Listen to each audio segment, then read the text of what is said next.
دوستان ما اینجا یه دونه بوستر پمپ 2 اسب 2 پروانه داریم که یه دونش برای آتش نشانی مونه و یه دونه برای آب مصرفی. متعلقاتش 2 تا گج، 2 تا پرشر، 2 عدد شیر پروانه‌ای، 2 عدد شیر فلکه و شیر قطب‌هایی که زیرش گذاشتیم.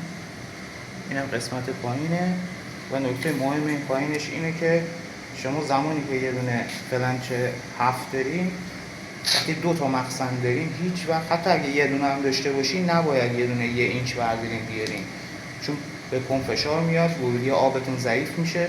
حتما باید 2 تا 1 اینچ بیارین که یا یه دونه لوله 6 بیارین، لوله 5 بیارین که فشار آبتون قوی باشه. این ور رو دادیم به آب شهری، یه دونه دادیم به آب شهری، یه دونه هم اومده رفته برای مخزن 100 لیتریمون که این پشته. یه دونه 28 لیتری هم که برای آتش نشانی گذاشتیم. اینم تابلومونه، 2 تا کنتاکتور، 2 تا کلید مینیاتوری.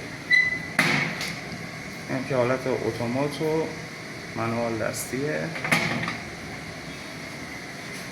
مخزنمون هم که 2 تا مخزن کتابی.